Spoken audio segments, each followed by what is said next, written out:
Étienne Blanc, bonjour. Bonjour Monsieur Bourdin. Merci d'être avec nous. Vous êtes sénateur, vous êtes rapporteur de la commission d'enquête sénatoriale sur le narcotrafic. Je le disais, travail formidable du Sénat avec travail transpartisan, hein, Étienne Blanc. Le président de la commission, Jérôme Durin, est sénateur socialiste de Saône-et-Loire. Voilà. Donc, travail transpartisan, travail nécessaire, indispensable et formidable. J'espère d'ailleurs qu'on pourra le lire, que chaque citoyen pourra. Alors, il est en ligne aujourd'hui. Il est en ligne, ça y est. À la fois le rapport, 600 pages, oui. et ses annexes, 700 ou 800 pages. Oui, vous vous rendez compte. Bien. Étienne Blanc, vous écrivez « La France est submergée par le narcotrafic ». Vraiment submergé par le narcotrafic? Bien sûr, il y a toute une série d'indicateurs qui le démontrent. D'abord, il y a le chiffre d'affaires. Et le narcotrafic, c'est une entreprise. Chiffre d'affaires entre 3,5 milliards et 6 milliards à peu près. Par comparaison, le budget de la justice est de 8,5 milliards. C'est entre la moitié et les 2 tiers du budget de la justice. Le deuxième indicateur, c'est le nombre de personnes qui vivent directement ou indirectement du narcotrafic. C'est entre 200 et 250 000 personnes en France. Et le troisième indicateur, c'est la violence. Nous sommes allés à Marseille et les magistrats nous ont expliqué l'extrême violence. On est sortis de là bouleversés, écœurés. Des gamins de 15-16 ans brûlés vifs au chalumeau. En France, à Marseille. Et ce déferlement de violence, c'est le signe de ce débordement. Un des signes de ce débordement. L'argent, le nombre de personnes intéressées et la violence extrême. Voilà. L'argent, en fait, c'est une économie. C'est quoi? C'est un État parallèle qui est en train de se mettre en place, un État narcotrafiquant parallèle à l'intérieur même de notre société. Là, il y a deux notions. La première, comment est-ce que ça marche? Mais c'est une entreprise, c'est comme une entreprise libérale. Oui. C'est un peu le Louis Vuitton, quoi. Mais au lieu de vendre des produits de luxe, on vend de la drogue. Donc à la base, vous avez un client. Et tout au sommet, vous avez le propriétaire de l'entreprise. Et entre eux, il y a toute une chaîne qui constitue la chaîne entrepreneuriale en France. Le produit, il faut le fabriquer. En Afrique du Nord, en Amérique du Sud. Ensuite, il faut le transformer. Il est souvent coupé. Les feuilles de cannabis sont transformées en résine. Donc il y a ce travail industriel. Ensuite, il faut l'acheminer, c'est le transport. Puis l'Amérique du Sud, notamment par la mer des Caraïbes, par les Antilles, qui sont aujourd'hui submergées. Et du transport sur l'océan, du transport sur la Méditerranée. Ensuite, il faut le réceptionner.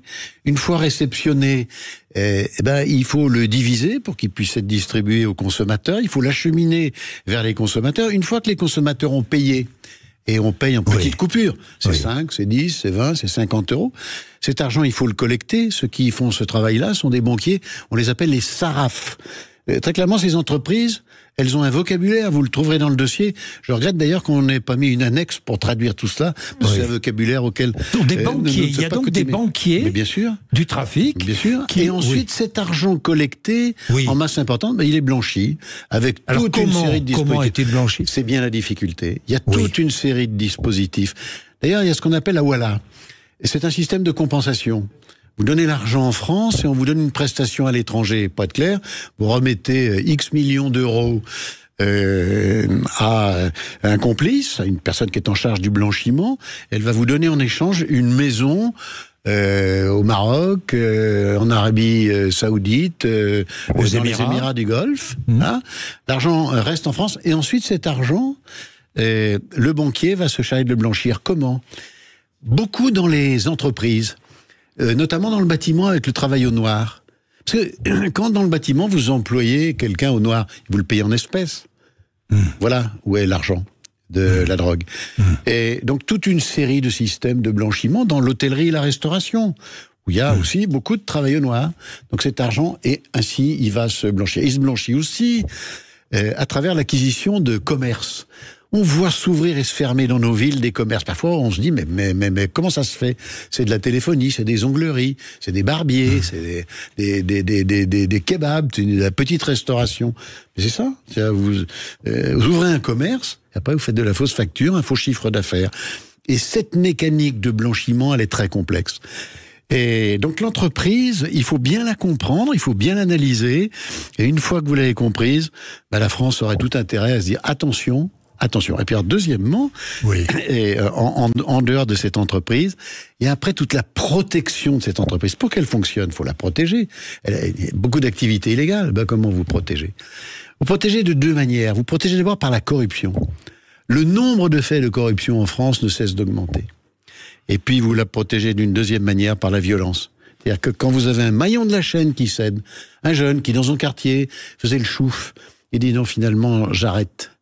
Vous l'attrapez, vous le menacez, parfois même vous le violentez, parfois même vous l'assassinez, et vous mettez tout ça sur les réseaux. À ce moment-là, tout le monde a peur, et l'entreprise continue à perdurer. Bien, c'est formidable ce que vous dites, Étienne Blanc, parce que ça nous permet d'avoir un regard lucide sur cette situation. On va continuer à en parler, on va observer une petite pause de pub, et puis j'ai 2 auditeurs qui veulent vous interroger. À tout de suite. Vérissure, le numéro 1 des alarmes en France. Rendez-vous sur vérissure.fr pour votre demande de devis gratuit. Vérissure présente.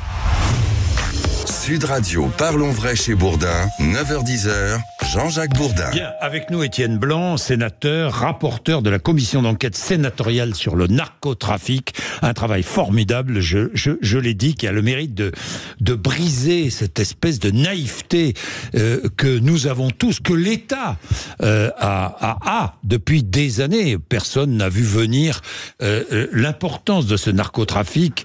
Étienne Blanc, je voudrais que nous prenions 2 auditeurs qui ont des questions à vous poser. Liliane, par exemple, qui est à Clamart. Bonjour Liliane. Bonjour. Vous êtes comptable. Vous entendez ce que nous dit Étienne Blanc. C'est formidable, oui. Parce qu'il met le doigt sur la réalité. Mais le problème, c'est que les conclusions que vous avez tirées de ces études que vous avez faites, ce n'est que de bon sens. Ben oui. Et ma question est la suivante. Vous nous avez expliqué que c'est comme une grande entreprise. Très bien. Si une entreprise n'a plus de clients pour ses produits, parce que les clients, d'une façon ou d'une autre, ont peur ou ils ont des problèmes pour acquérir l'objet, elle périclite. Alors, elle périclite. Je comprends votre question, Liliane. Étienne Blanc. Bien sûr. On le dit souvent, en matière de vol, s'il n'y a pas de receleur, il n'y a pas de voleur. S'il n'y a pas de consommateur, il n'y a pas de trafic. Et c'est extrêmement compliqué parce que aujourd'hui la consommation elle est partout. D'ailleurs quand on dit mais la drogue qui longtemps a été un phénomène métropolitain, un phénomène urbain, maintenant c'est un phénomène dans les campagnes. Pourquoi ? Parce qu'il y a des consommateurs partout, y compris dans les campagnes. Bien sûr. Donc on achemine le produit. Donc Madame a parfaitement raison. Et il faut lutter contre cette consommation. Alors il y a des dispositifs qui ont été mis en place, pas entrer dans les questions techniques, mais il y a ce qu'on appelle notamment l'AFD, l'amende forfaitaire délictuelle. Vous repérez quelqu'un qui consomme, vous lui mettez une amende tout de suite, et s'il récidive, vous pouvez aggraver les sanctions. C'est insuffisant et on constate parce surtout... que ces amendes ne sont pas payées, et bien en plus, souvent. le recouvrement est absolument dérisoire par rapport au montant. Donc, je pense qu'il faut aller beaucoup plus loin sur ces sanctions de la consommation. Et puis, deuxièmement, la France, elle doit peut-être faire un choix. Vous savez, Monsieur Bourdin, vous êtes dans le milieu de la communication, très proche des milieux culturels. Disons-nous les choses telles qu'elles sont. Pendant des années, c'était finalement pas si mal vu que de fumer un pétard ou que de se droguer à la cocaïne. D'ailleurs, dans notre culture, que ce soit dans la littérature ou que ce soit dans le cinéma, que ce soit même dans la poésie, on a considéré que finalement, c'était un phénomène moderne, quoi. C'était contemporain. À la limite, on se disait, mais si tu fumes pas, quand il y a un pétard qui tourne, t'es pas normal. Voilà. À un moment, une société, elle doit se poser des questions de fond. Et elle doit réprouver cela. Donc il faut lancer une campagne de communication et d'information sur la consommation, une campagne puissante. Alors on va dire, mais les politiques, vous faites quoi, etc. Cette campagne, elle ne marchera que si les Français la portent. Voilà. Et Madame a raison, mais il faut que chacun dans notre pays dise attention. Bien, Jean-Pierre est à Marseille. Bonjour Jean-Pierre. Oui, bonjour Jean-Jacques. Est-ce que vous avez une question à poser à Étienne Blanc ? J'ai une interrogation. Oui, comment se fait-il qu'on découvre aujourd'hui ce qu'à Marseille tout le monde sait depuis 20 ans ? C'est une question. Et puis, ma deuxième question, c'est que je voudrais qu'on arrête de parler de guerre faite à la République. Ces gens-là font une guerre à la France, en général. Donc, moi, je pense que... je vais poser une question au lieu d'affirmer quelque chose. Ne pensez-vous pas, cher monsieur, qu'il faudrait que la France commence à réellement penser à faire la guerre à ces gens-là ? Étienne Blanc. Alors, la question, pourquoi si tard? On se pose tous la question, mais notre pays, comme un grand nombre de pays occidentaux, ont de la peine à anticiper, à comprendre les mouvements du monde et à comprendre les mouvements de société. Il n'y a pas que dans le domaine de la drogue, malheureusement, ce qui est en train d'arriver sur nos frontières européennes. Oui, je rappelle que vous avez été maire de Divonne-les-Bains, c'est à la frontière franco-suisse. Hein, vous avez été confronté à cela. Bien sûr, la drogue sur les frontières, c'est un phénomène qui est un phénomène connu. Mais nos sociétés ont de la peine à comprendre le monde de demain, à anticiper. Et c'est un sujet sur lequel on n'a pas anticipé, pas suffisamment. Et la deuxième question... la guerre. Mais évidemment, aujourd'hui, il faut prendre le dossier à bras-le-corps. Alors, le terme de guerre, il est peut-être pas le terme le plus adapté, mais en tout cas, l'ensemble des services de l'État doivent se mettre à disposition d'un système cohérent pour lutter contre le narcotrafic. Quel est le problème sur cette notion de guerre et de combat? C'est qu'aujourd'hui, chaque ministre, à la faveur d'un changement gouvernemental, d'une prise de fonction, a son projet. Mais dans la cohérence d'ensemble, il y a un vide. Et le mérite du travail du Sénat, c'est pour ça que le rapport est un peu lourd, avec 600 pages, c'est que nous avons souhaité, avec Jérôme Durain, avoir une vision d'ensemble. Nous adresser à la consommation, comment mieux lutter contre le transport, l'alimentation depuis les Caraïbes notamment, mieux surveiller nos océans, comment ensuite en France repérer les laboratoires et remonter toute cette chaîne, comment mieux saisir. Je disais tout à l'heure, le chiffre d'affaires, il est entre 3 et 6 milliards. Savez-vous combien on saisit sur la drogue? 117 millions. Oui. Voilà, sur les 3 à 5 milliards, on saisit 117 millions. Alors, vous avez des gendarmes, des douaniers qui disent, mais on a besoin de moyens, on a besoin de frégates, on a besoin d'hélicoptères, on a besoin en France de systèmes d'information, de renseignement, de rentrer dans les systèmes de communication cryptés. Ce sont des moyens financiers. Il faut utiliser l'intelligence artificielle. Mais vous avez un gisement entre 3 et 6 milliards d'euros. Alors là, oui, des vedettes, des hélicoptères, en saisissant le produit du trafic et le produit blanchi, mais vous avez des moyens considérables. Donc il faut avoir cette vision d'ensemble, une vision cohérente, et c'est pour ça d'ailleurs qu'avec Jérôme Durain, on va voir ce que nous disent les membres du gouvernement, M. Dupond-Moretti et M. Darmanin, mais on envisage une proposition de loi justement pour mettre en place un dispositif de lutte d'ensemble. C'est-à-dire une proposition de loi de lutte contre le narcotrafic. Exactement, dédiée à la lutte contre le narcotrafic. À la lutte contre le narcotrafic. S'attaquer au blanchiment, comment mieux saisir? C'est compliqué, parce que il faut saisir, d'abord, c'est-à-dire bloquer, puis après il faut confisquer, donc il faut justifier l'infraction. Comment s'attaquer à la tête de tous ces trafics, puisque tous ceux qui dirigent ces trafics ne sont pas en France. Alors, ils sont à l'étranger, beaucoup. Beaucoup sont en Afrique du Nord, beaucoup sont dans les Émirats, notamment à Dubaï, où je me suis rendu récemment. C'est un sujet, et notamment la question des extraditions. On monte des dossiers d'extradition. Oui. Et le gouvernement des Émirats ou les institutions du Bayat nous disent, mais votre dossier est pas conforme. Il manque une pièce, il manque un tampon, vous n'avez pas mis la bonne photocopie, il n'y a pas assez d'informations. Donc nous avons, la France, envoyé là-bas ce qu'on appelle un magistrat de liaison. C'est-à-dire un magistrat français qui sera à l'ambassade de France et qui va pouvoir être en contact avec les instances et les institutions judiciaires des Émirats du Golfe, mieux comprendre les procédures, qu'est-ce qui manque, qu'est-ce qui fait défaut, mieux anticiper, échanger.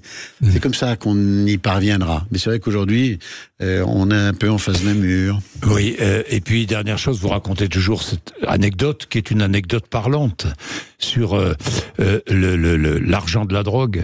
C'est vrai qu'un trafiquant est plus gêné lorsqu'il perd sa voiture de luxe que lorsqu'il se retrouve en prison. Oui, c'est ce que nous a dit un gendarme, et vous savez, un policier, pardon. Et les policiers sont des hommes qui sont très proches des réalités. Ils ont un langage très concret. Oui. C'est un peu du gabin, si vous voulez. Il nous a dit, la première fois que j'ai vu pleurer un trafiquant, c'est pas quand je lui ai annoncé qu'il allait en prison, c'est quand il a vu sa voiture sur une dépanneuse. Oui. Et ça veut tout dire, quoi. C'est ça qui marche. Ouais. Et ça répond pas à la question de tout à l'heure qui nous était posée par l'auditeur. Pourquoi est-ce qu'on l'a pas compris plus tôt? Ça, c'est de l'archéologie. Et nous, il vaut mieux que nous regardions l'avenir.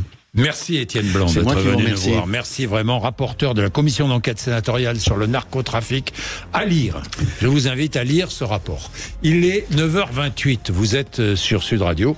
Nous allons débattre, nous sommes jeudi, 2 députés seront avec nous, et notamment le député de Nouvelle-Calédonie menacé de mort, oui, je dis bien menacé de mort, Nicolas Metzdorf, qui est député Renaissance de Nouvelle-Calédonie, rapporteur du projet de réforme constitutionnelle du corps électoral provincial.